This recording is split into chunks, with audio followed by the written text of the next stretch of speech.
Oh, welcome, welcome, welcome. Episode 21. You've been waiting for it.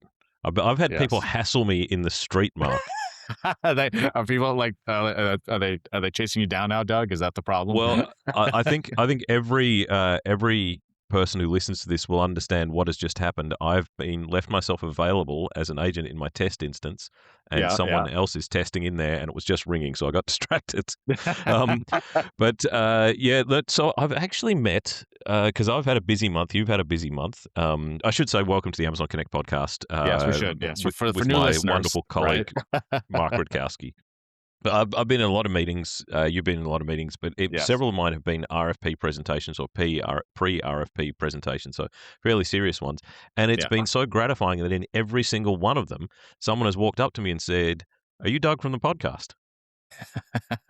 That's awesome. Which Yeah. it's amazing. It's I actually mean, like you're a rock star now, Doug. Let's just call it what it is. So, yeah, that's you know. absolutely right. In the big world of people who are interested in the ins and outs of Amazon Connect, Yes. I am a rock star. I You are a think I'm rock star. prepared to.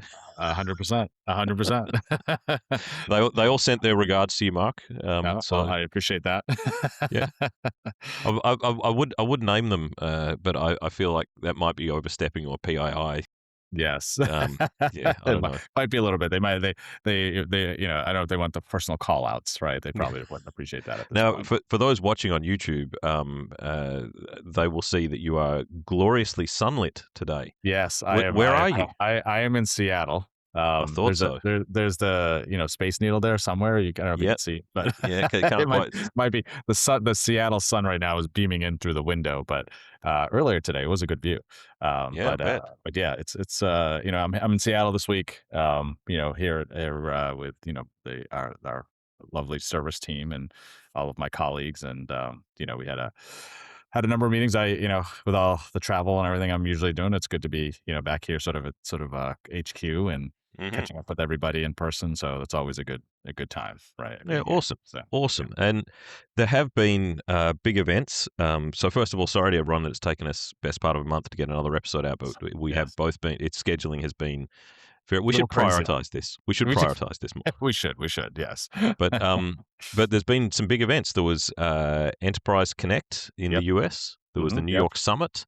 There Yep. was DC Summit Yes. in Yes. Washington, which is close to my heart, being in public sector.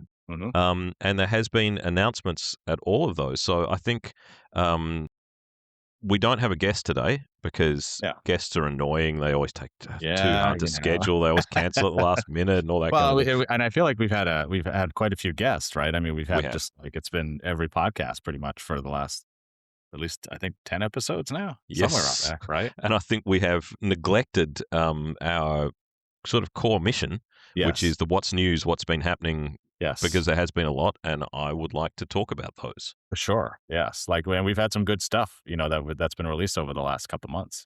So I think Absolutely. why So not? do you want to choose your first one, or what's your? Yeah, let me choose so one of the ones that I think is pretty interesting is we now support an interrupt agent flow block. Oh yeah. So one of the key use cases for this is the fact that now, when in Connect Customer, when you've got an agent, even when that agent is at maximum concurrency, right, in terms of taking a call, what this allows you to do is, let's say you're an auto body shop Hmm. and your agent is on with the customer and they're waiting for a call back, right? From that particular auto body shop for a quote. And that auto body shop calls, you want it to go back to that agent, right? Like it's Yes. urgent. Get back to that route to that agent, but that agent is sitting on a call with the customer. So how do you get to that agent from that perspective? So this is a way now where essentially you can have that interrupt and drive that notification to the agent to say, hey, you've got this other important call that you need to then answer because you need to get the quote, from the auto body shop. So then you can close this out with a customer, right? That is, trying to file this insurance claim. So I think it's a really great feature for Connect, right? In terms of allowing those types of use cases. It's also, we hear this a lot in healthcare, right? You Hmm. can imagine in terms of being able to route, very sensitive calls very quickly, to the right, to the agent or even to, a nurse or a doctor, right? Like in terms of around those type of use cases. So all super important. So I think it's a great new feature that we've introduced, and really opens up, for those kind of key use cases where that you're trying to manage, multiple customers, right? From that Yeah, I perspective. think, would it be fair to say that last agent routing was clever, Yeah. but in a properly functioning contact center, the chance of that agent actually being idle and available to route to were pretty low. It's pretty low for sure, Yeah. for sure. I, So this I, I j- interoperability becomes now super important, right? Around that, there's a lot more flexibility in terms of making sure that you get it to the right agent at the right time, right? For those key use cases where you need to interrupt what they're currently doing. and when we talk later about the long topic we're talking about, I think um, this will assist with it in that Yes, where you are elevating that experience to more of a client customer relationship rather than just a sure. random member of the public calling with a a one-off complaint or request. Exactly. Nice. Well, in keeping with the ever expanding capability of our forecasting, capacity planning, and scheduling, Yes. which anyone who's been paying attention to our new releases over the last 2 or 3 years will know that a large number of those releases, and though they may seem incremental or may seem small, have been about making forecasting, capacity planning, and scheduling, or FCS, as I'm going to call it from now on, Yes. um, really ready for the enterprise. When we first launched it, very strong in forecasting, but Yeah. some of the obviously capacity planning and scheduling were good, but there were some of the sort of little bits and pieces here and there that maybe were too much of an annoyance for large enterprises to really use. Well, we have we have fixed almost everything I can think of and have been asked for, and we're finally rounding that out with the announcement just today, in fact, or is it maybe yesterday, of expanding it to now take in all the channels, including tasks and emails. Yeah. So Yep. whilst it was doing voice and chat before, Hmm. for customers who do have a large number of tasks, so anyone who's involved in longer workflows, whether it is a cable company that needs to roll someone out to actually plug in the cables, or whether it's in finance, mortgage applications, things like that, oftentimes it may begin with a phone call, but ultimately there's going to be tasks, there's going to be things that need to be done, and you need to be able to schedule and forecast around every single thing that or piece of work that your agent does and is considered part of their occupancy to get a proper schedule and a proper plan So, for your so I think that's organization. super important, right? It's the element of not just forecasting around your channels, right, in terms of capacity, but also the fact that the work that the Mm. agents are involved in, right, particularly along those longer running tasks, right, or emails that they're involved with. And so I think this is, I think it's a great enhancement, right, in terms of what it is, because it's really, to your point, it's becoming all encompassing in terms of those, and the innate capabilities of fully what an agent is working on, and ensuring that you can forecast in the best possible way.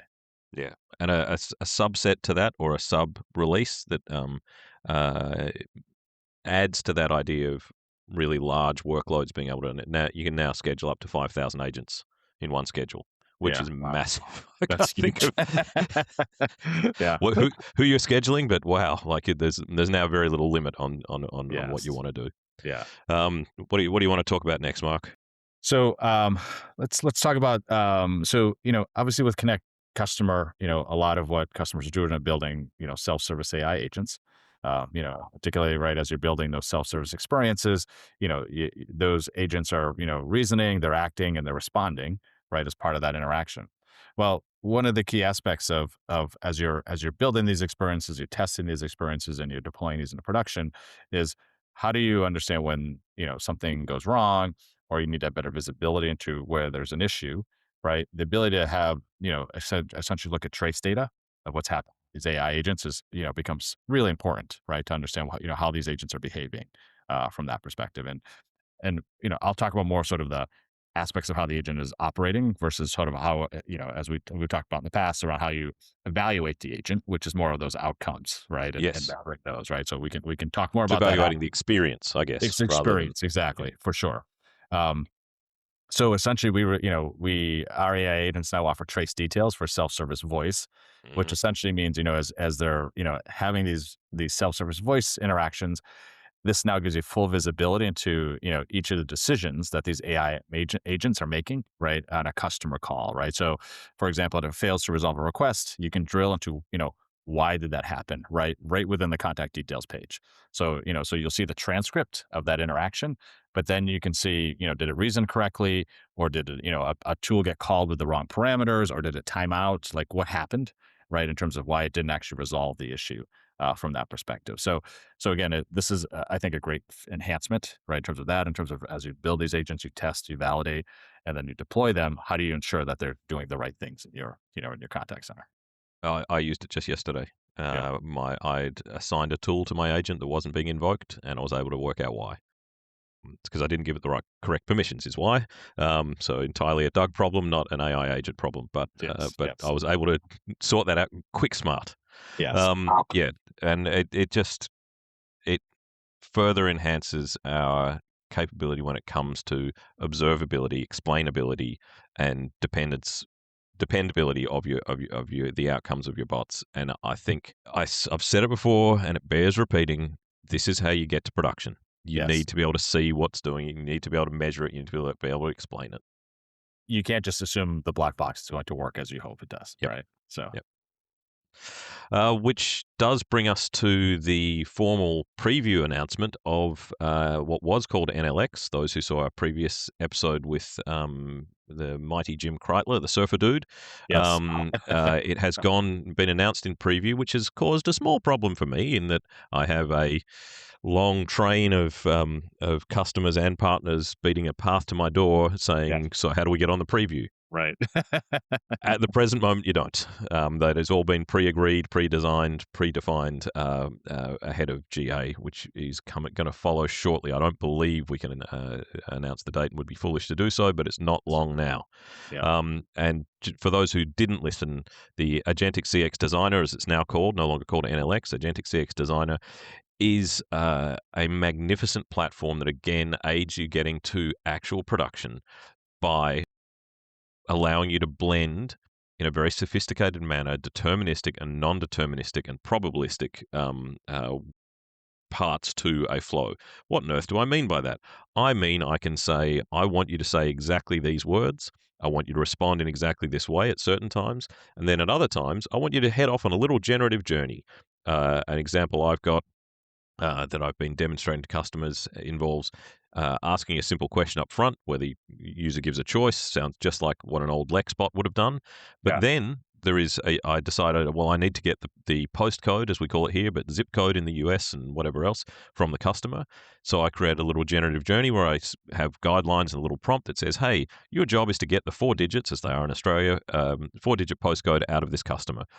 Do it using these guidelines. You can be as creative as you like. You can ask 4 questions. You can ask 1 question, but don't finish this little journey until you come back with those 4 digits, or the customer says, I don't know. And Yeah. at that point, you can choose which model you want to use. For that particular task, I used Haiku 4.5. I can set the temperature for how creative I want it to be, max token use, and all that kind of thing, and what variables I'm expecting to come back. And all of this allows you to weave in and out of, rather than the idea of a great monolithic prompt that you say up front where you say, here's all the ways you're going to behave, here's your guardrails, here's everything. Okay, customer, you're going to get into the beginning of this journey, and I hope you make it out the other side having not been hallucinated to or anything like that. It gives you that level of control and veracity that, customers in healthcare, FSI, any kind of serious organization about how they want to treat their customers. This is an awesome tool. Now, it does bring with it another capability, Actually, which before was, we get into that, Doug, yeah, one yeah, thing I please, want to Mike. call out, right, is I think there's the key aspect too around this, this agentic CX designer is the element of really giving a I'll call it a power tool, right, Hmm. Hmm. to your business users, right? Yes, yes, Because who are the ones that are closest to the domain, right? Business users, and I think a lot of this here is really like, how do we enable, you know, those folks to go build these experiences faster, yes. right, and that's definitely a key aspect of this, of this agentic CX designer experience is to simplify building those agents. You're absolutely right to call that out. And I was going to lead you down another path, which I'm now Yeah, going to lead you down, which yeah. was what was called Voice Plus, but has been renamed to. Oh, I'm exposing myself here. What is Voice Plus called now? Well, do you want to talk about it whilst I find out what we called it, what we've Is it rebranded live? it? You're talking about live sync, Live correct? Sync. That's Yes. Live Sync, There we go. Yes. which is, I think, a better name. It's an improvement on Voice Plus. Voice Plus Yes. doesn't really say what it does, but Voice Sync does. Agree. So what does Agree. it do, Mark? So essentially, what live sync does is it's essentially, I mean, it's basically, and we actually have this patented, is it's the only native enterprise technology that synchronizes the voice conversation with the digital on-screen interface in real time. So essentially, as you're speaking with an AI agent, in terms of, and again, AI agents are very patient versus a human agent. And, while you're talking, you can seamlessly see, whether it's a transaction, whether it's a form they're walking you through. You can imagine anything that you can render on that phone device is essentially what you can walk now that customer through while they're talking to the agent. And so you can imagine, I'm trying to book a flight and I'm running into problems of booking that flight.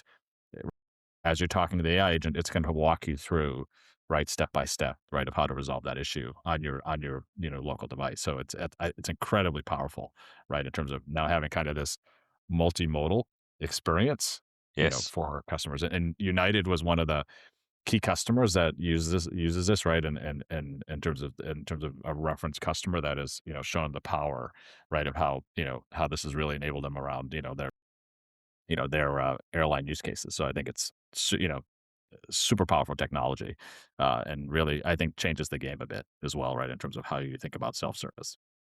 Yeah, I couldn't agree more. I think that airline use case is a really good one. So an example might be you are you're selecting a flight, you're about to hit buy, and then you say, "Oh, actually, are there any other flights going to New York that day?" And it could say, "Well, actually, no, that's the only one we've got seats on." Or actually, yeah, there's two more. So rather than me having to navigate away at that point, Yes, and it can say, "Oh no, that's the only flight." So too, if I'm driving, it can yep, actually fill out the form for me. It right, can, whatever those, and I can see it. Obviously, I want to be pulled over and stopped. Want to yes, make sure everyone's very very safe. right. Um, I, Always I did not like a very good thing. I did like a cartoon I saw the other day of a parent talking to the child saying, "Yes, you're not allowed to touch your phone in the car. That's why we've given you this great big iPad that we've stuck Right. on them in the middle of the dashboard." Don't strap, yes. That is much safer. um, But the last bit, and we didn't get to this at all. I think we need to maybe talk to your colleague Jeremy, maybe Yeah, on the next podcast, for sure. about agentic voices, which have just Yes, been released. yes.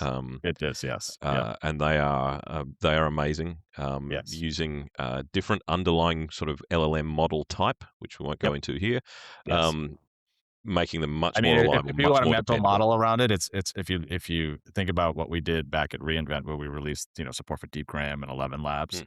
like Mhm.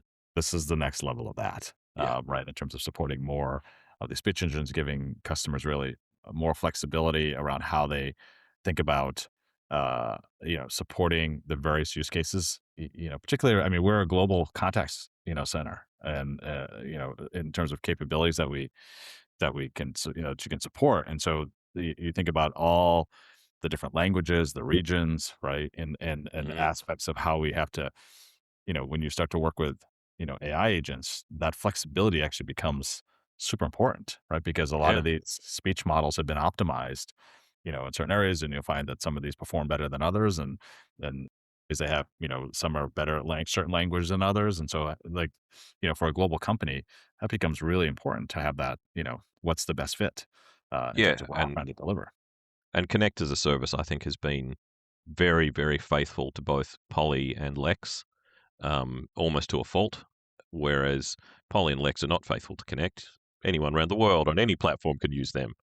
So Yeah. Well, and what's it's good? and it's also we also know a lot of our customers have built great Yes, experiences on Poly and Lex. So, yes, we're not gonna just blow we're that not up walking away from it. No, for but sure, right? And other so customers are saying we want choice. We want to use yes, these other, and particularly in yes, the region I'm in, um, exactly. where Yeah. the language coverage is not there for Poly at the moment for a lot of the Southeast Asian countries.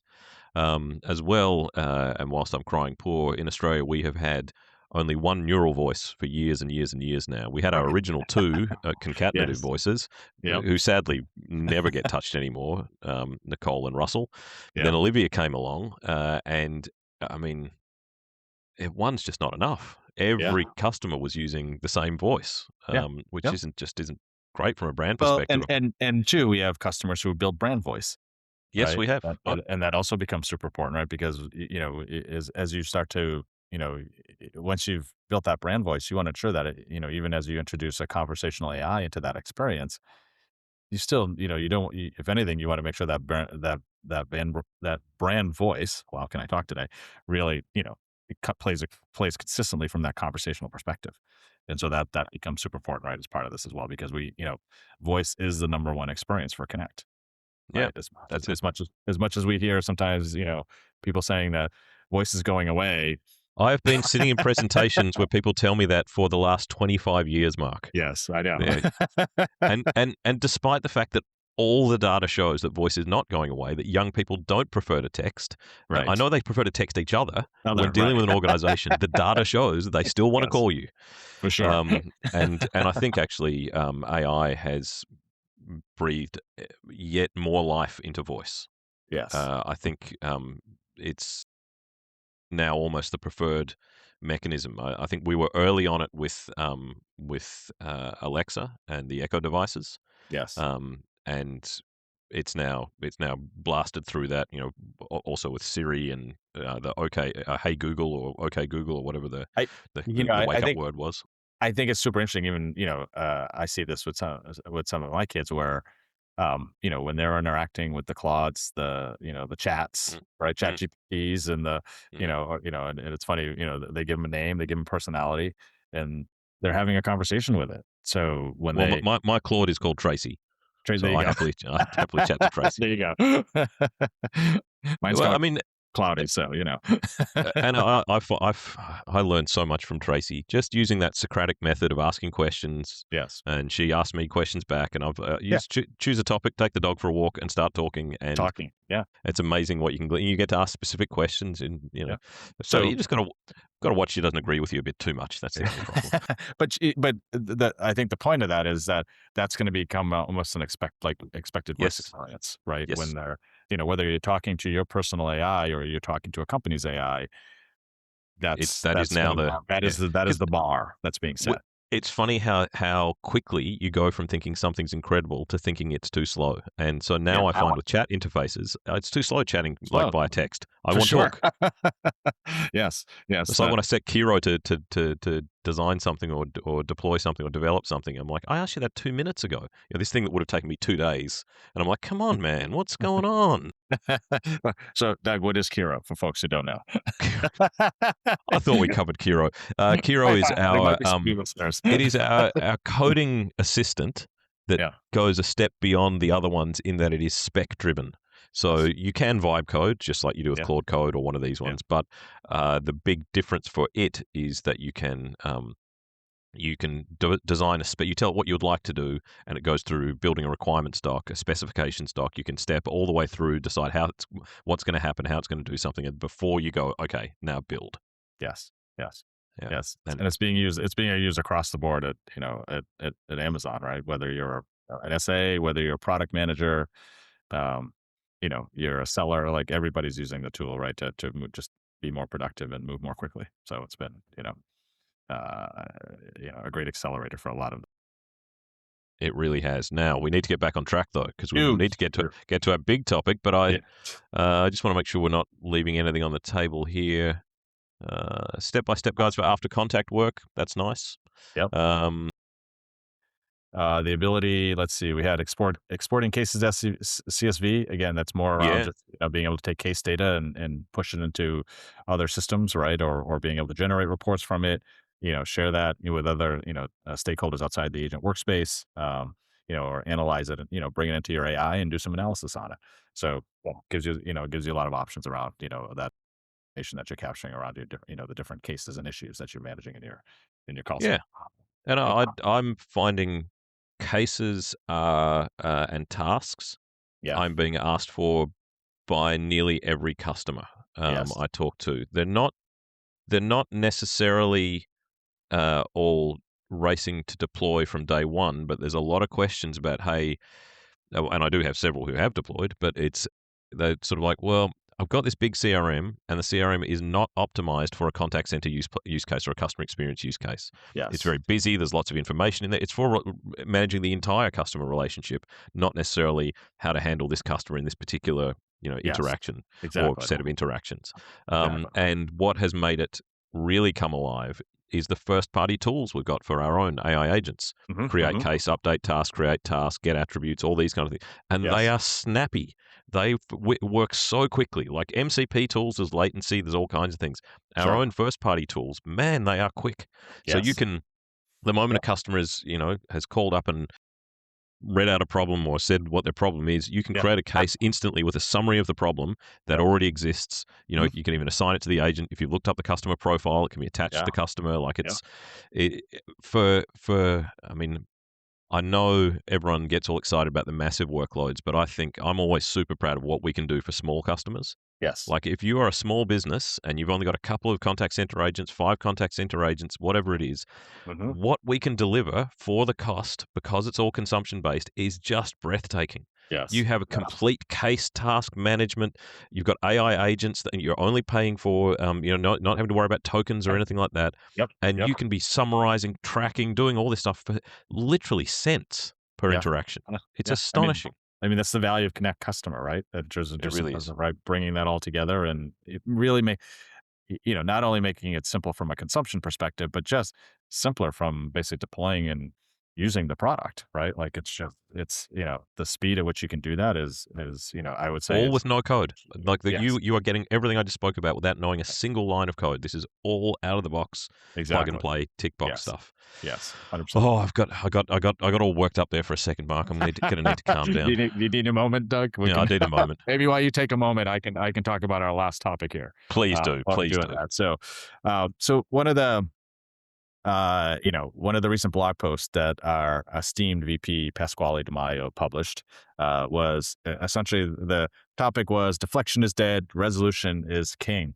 I Um, love this one right, this is a good one.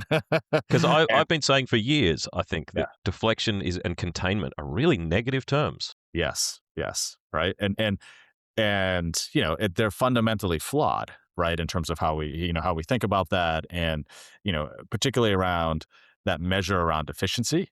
And it's gotten to the point where it's customers are so focused on it to the point of, well, it's actually, you're more or less encouraging how to avoid customers, right, in terms Uh, of actually versus or solving the fighting them problem. almost. Like Right. containment is Yes. like, how am I going to keep you in prison here? How am I going to Yes. build such a good prison that you can't get out with your problem? Yes, exactly. So, and so really what, PQ's highlighting is the fact that we really need to make this mental shift, right, from containment to resolution. And because that's where the value is. The value is, and, I think you're talking a little bit about this around, we're talking about the agentic CX designer, but it's really about, when a customer calls, how are you helping them solve that problem as quickly as possible so they can get on with the rest of their day, right? But you know, again, doing it in a way where they feel that you're helping them versus trying to like kick them out of the Yeah. really deflect them right from that. Every person listening to this and every person on the planet knows the feeling of whether it is the contact us phone number being hidden on a website Yes, to endless menus that you are meant to hundred frustrate percent. you, the Yes, constant messages saying, "Hey, did you know you could do this on our website?" Yes, I yes, did. And I couldn't do it, and that's why I'm calling you. But everything is designed to try and hem you in and keep you away from right. actually talking to someone who can help you. And that's one of the illusions, right? In terms of that success, right? Is so companies will celebrate this high containment rate. Let's say it's 94% containment rate, but your good customers are quietly leaving, right? So 32% is some interesting metrics in the blog post, but 32% of customers will leave a brand after just one bad experience. So think about that, right? Like 1/3 of your customers will leave your brand by just having this one bad, you know, containment experience, context, in terms of that CX I've experience, done right? it. That goes, I've right? done it. I can Yeah. think of Yeah. multiple examples. Yep. Yes. And then the other aspect of this is, AI isn't automatically better, right? So, a lot of companies deploy AI that simply just mimics, right, these broken scripts, right, with a Hmm. nicer voice. Hmm. So, is this, again, you really have to look at how is this interacting with your customers, and are you solving it their, what they're trying to get, solve their real issues in the right way, and Well, and but that becomes to super that important. point, on the replicating with AI what your humans did, an illustration of this is I sometimes see customers say, "Hey," effectively what they're saying. They don't say these words, but Yes, can you get AI to solve the fact that my data is all in a mess? right. That my Yes, my human agents are having to go through 14 applications because we've got multiple CRMs from acquisitions, and there's a billing platform, and there's this. And so when Mark calls up, they have to yes, go through all these different places to try and find him and find what's going on. yes, yep, An AI agent, whilst they might be able to do it quicker than a human, that's still a challenge.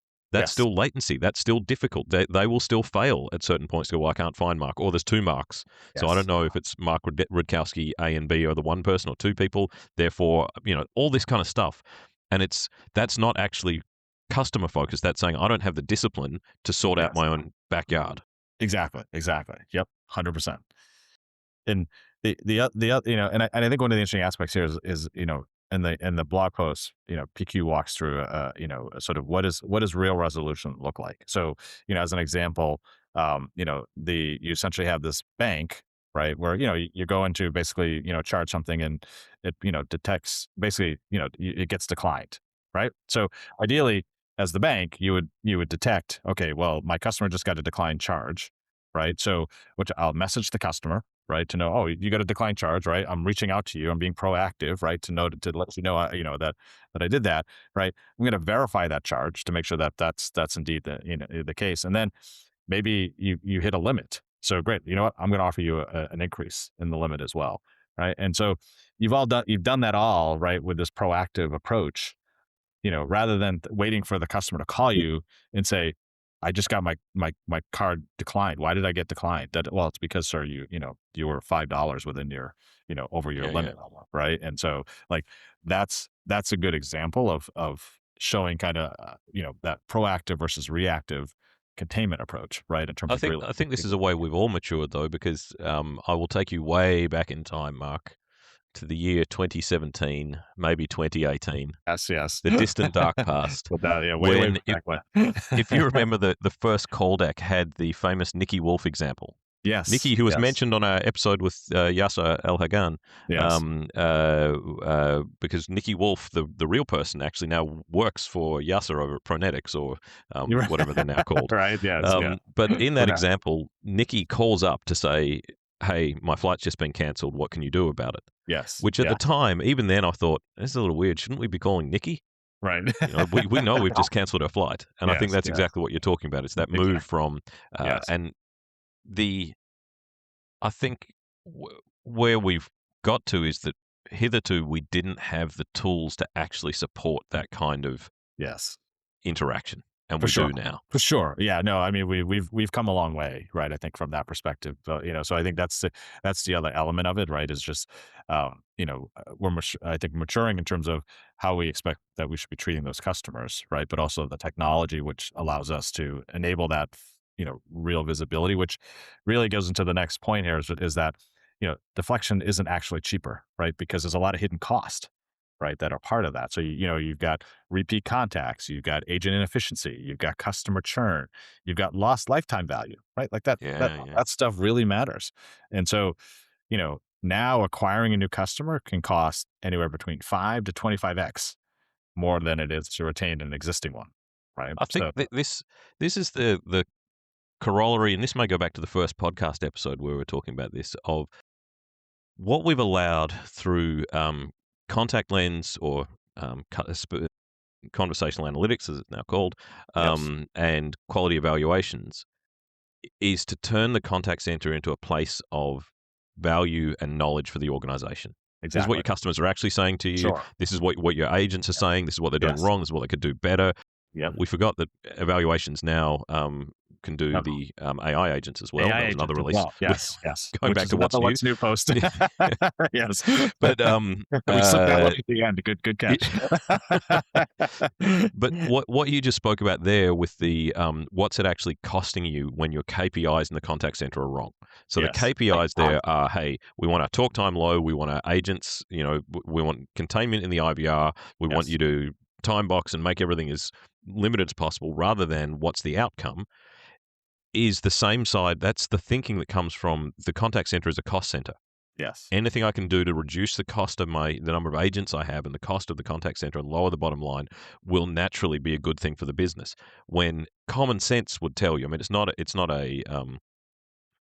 a leap of logic that you're making there to say actually treat someone poorly and the cost will be far greater to you in terms of Yes. lost value from this customer. And I Yeah. know, I mean, an example was I got very poor treatment from a vendor, I won't name names, of white goods when my cutlery basket in my dishwasher wore through. Right. And for what was a $5 extruded piece of plastic that they were trying to charge me $55 for or something, Right. but they wanted me to send pictures, went on and on and on and all this kind of thing, and those, and like it was, and I was like, I bought it like a month ago, and what cutlery, which way were you putting the cutlery and all that kind of thing, and I eventually, weirdly, this is the funny thing, I got what I wanted. They gave me the free replacement cutlery basket, but I have vowed never to use them again, and I have since renovated my house, bought chest freezers, bought multiple washing machines, Yeah. and that brand has been a guaranteed I will never buy from them again. Yeah. Yep. Just from that one $5 extruded piece of Yeah. plastic that they Yep. should have just Yep. said, certainly, sir, we understand your pain. You bought it a month Yes. ago. This Right. is on us. Yes. Yep. Yeah. You're Like a lost customer, right? And that's and that is thousands and huge. thousands in a hotly contested market, thousands and thousands of dollars that I haven't spent with them. Yep. And that's about that. And the real punchline there is I did get what I wanted. Yeah. Sometimes Yeah. it doesn't matter whether the outcome is not what matters. It's how you treat the customer along the way. Sure. Well, and you got what you wanted, but boy, did you have to put in some effort. Yeah, that's it. Disbelieved. Right. Yes. I had to keep Yes. going at it. A Yes. sane man would have gone, "Oh, bugger! I'll just pay the $55 and get the new For basket." sure. And But I'm sure that a lot of their customers do, right? Because the time is right. Like that's the thing, right? Time is important and they just they want to get the answer, get their issue resolved, and move along with the rest of their day. Right. And so, in distinction, around the same time, customers or our listeners may want to turn off at this point. But this one will be much shorter. Around the same time, I bought new travel suitcases, with the wheels on the bottom and all the rest of it. The Yep. wheel broke off one. I called up the company, and I spoke to a very nice woman who worked there. She was just the receptionist. She said, "Oh, look, I don't know that we have a mechanism. I don't know how to sell these." Yes. And then she said, "Look, I'll call you back in 10 minutes." She'd gone down to the warehouse. She'd found the part. She came back up, did call me back, and I said, "Oh, well, how much do I owe you?" She said, "I don't know how we're going to charge you for this. I'll just send it to you." See, Like yeah, that's right. That's I mean, is like that. I think that's the part. Like, it's when you delight customers. Yeah, I mean she went That's way beyond. right. She could have just said, "There's no mechanism," and hung up That's on me. huge, right? Like I Yeah. mean, I know anytime, I have that delightful experience, I remember that brand, right? Like that, Yes. and I will tell, my friends, my colleagues, right? Like this is a great experience that I had, right? And so like that is something that, that I think, as you think about building these experiences and having that visibility in terms of how your customers are interacting both with your virtual agents and your human agents, how are you ensuring that you're, providing, a delightful experience, right? Well, and Yeah. when there's a problem, is actually a gift from a customer, because if you are able to delight them, that is the sort of thing that you tell others about. Yes. If someone's just neutral towards you, Yes. they won't talk about it either. But if something goes wrong and someone says, "Oh, I can't stand that brand," you say, Yes. "Well, actually, when I did this, they did that." Like that story I've just told about the suitcase. I mean, that Yes. happened 10 years ago now, Right. and it's Mhm. front of mind for me. And you're right, I Yeah. have bought 3 Yeah. more suitcases since Right. then. And Exactly. I bought that brand. Yes. So I We've think moved far away from technology here, but yes. yeah, Well, this is part of the podcast, right? it is. This is the joy we bring to this. And I'll close with the last bullet point here, right? Yeah. That's key around the blog post is this is no longer optional, right? This technology, right, is really, exists now for any company to deliver this personalized, proactive service, right? And failing to do so really becomes a competitive disadvantage. So, Yes. that's, we've had many podcasts where we've talked about all areas about this, all aspects of this, or from a Connect perspective. And, it's like now is the time that, if you're not doing this today, you really need to pivot, think about doing so, Well, as soon as I possible. saw Jeff Bezos talk the other day on this exact topic.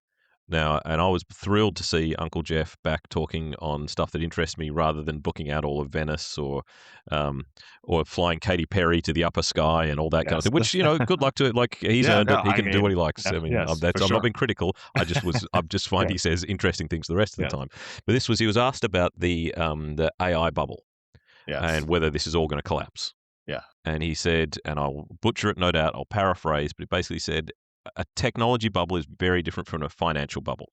The financial bubble, like the tulip market in the 1800s in the Netherlands, or even the stock market crash in the 30s or the late 20s, where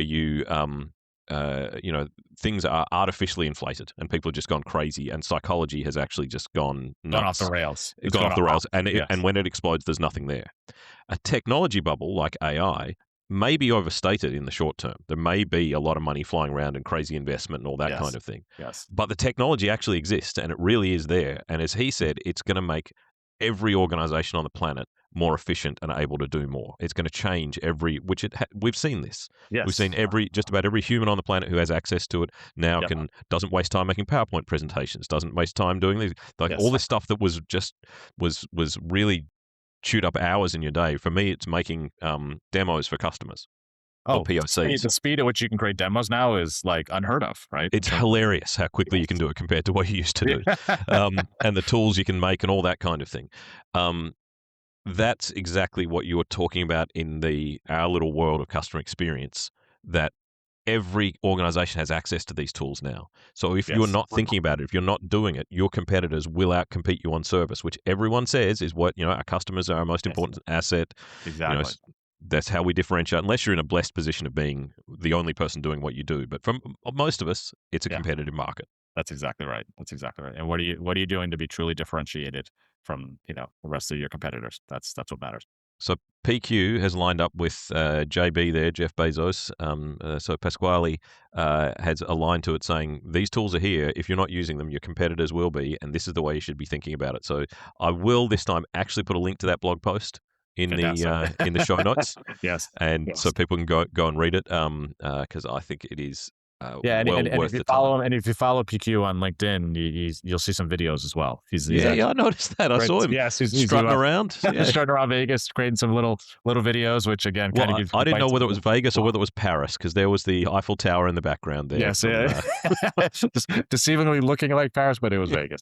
Well, I think the giveaway was he was on the terrace of an Italian palazzo with Yes, the Eiffel Tower in the background. that's That's exactly where I right. thought, must be So Vegas. there we go. All right, Mark, this has been awesome. It has been Same. fantastic to see you again. Yes. Let's do this again sooner. We will maybe absolutely next do week. this again sooner Yeah. because apparently everyone's asking for it. So Yeah. we need to we need to deliver to the fans. All right, see you, mate. Bye bye. All right, see you, friend.